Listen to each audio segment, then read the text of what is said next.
Hey guys, Dan at Warpaint JKU. You're definitely going to want to check this out if you're having catalytic converter problems in your vehicle. This right here, this is the ultimate hack. I'm going to let you in on it.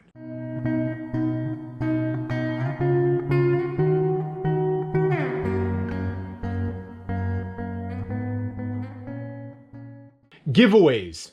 Now that I have your attention, if you're new to this channel and have no idea who I am, I build stuff, okay?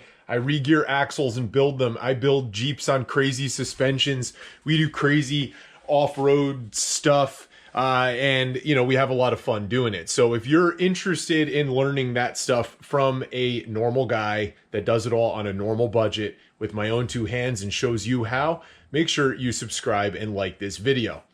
Now, speaking of giveaways, we're going to back up a second. The goal of this channel is to continue to make content, show you guys how to do stuff, not always make it about Jeeps, but always make it about off-road, build old vehicles into fun off-road vehicles, and then give them back to the subscribers.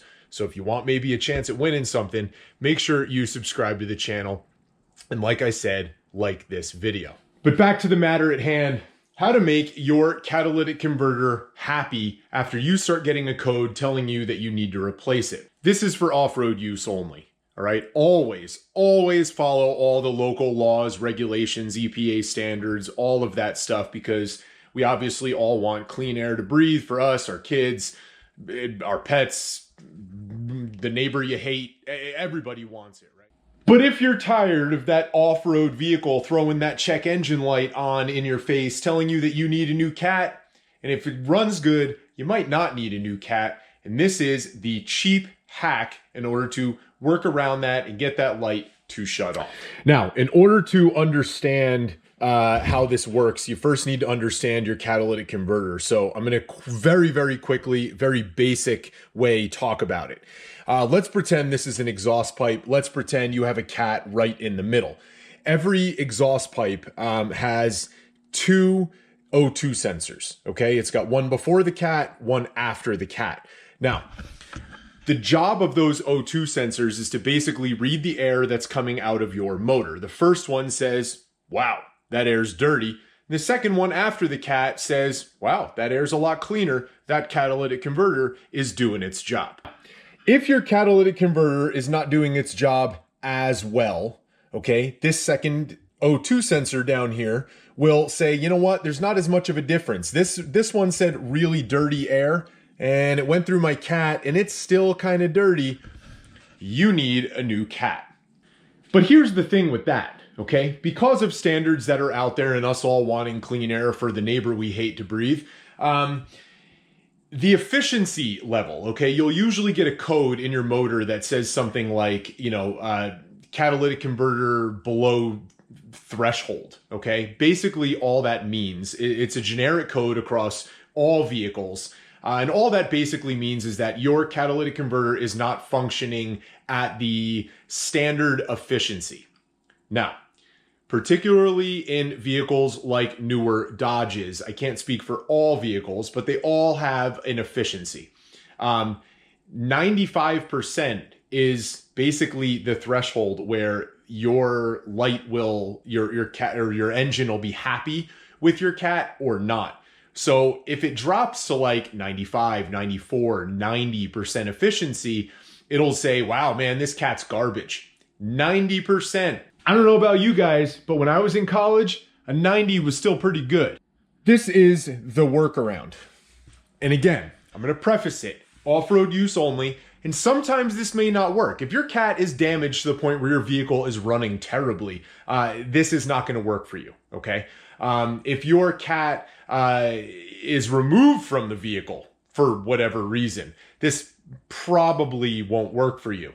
But let's get to it. Now, inside this box, we have something called a J-pipe, an O2 spacer, a 90-degree spacer.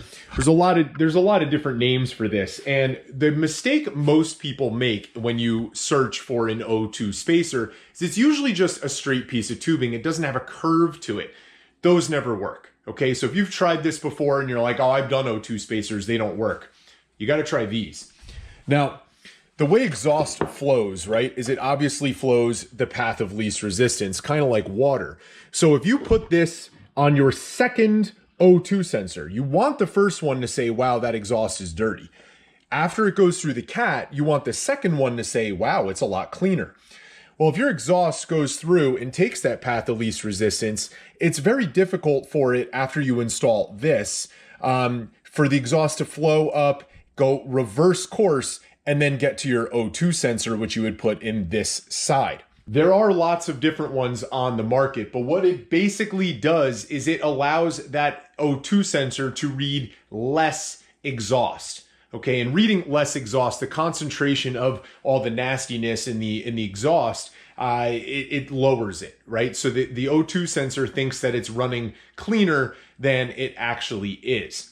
Now, again, off-road use only, okay? On-road, we all want clean air, but off-road, those things don't apply because we're focused a little bit more on horsepower and things like that. So they just can't regulate off-road vehicles in most places. Some they still do. So again, all local laws, regulations, all those kinds of things, make sure you follow them. But basically, you would remove your O2 sensor, you would put this in its place, and then put your O2 sensor on this side, replug it in, and away you go. And usually that's going to solve your problem. Now they do make another one, because if you were to put this inside of your engine and then tighten it, you obviously, because of the curve in this pipe, need a big area for clearance where that curved pipe will spin around.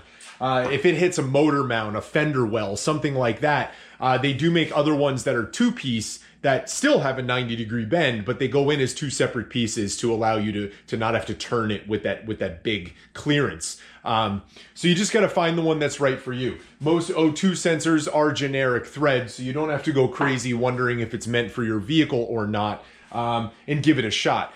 Again, guys, this usually works if your vehicle is still running fine.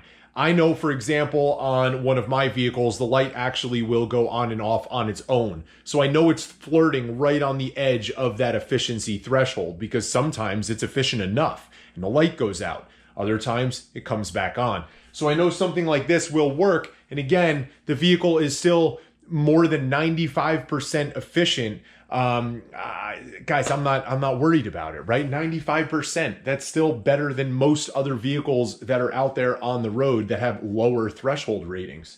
But anyway, guys, like I said before, why don't you like and subscribe to this channel? You can reach me over on the Instagram page as well at WarPaintJKU. Lots of shorts, lots of reels, things like that, live videos, all of it. I do it all, and I'm always giving tips and showing you guys how to build stuff and save yourself some money. Thanks, guys. Get out there, build something.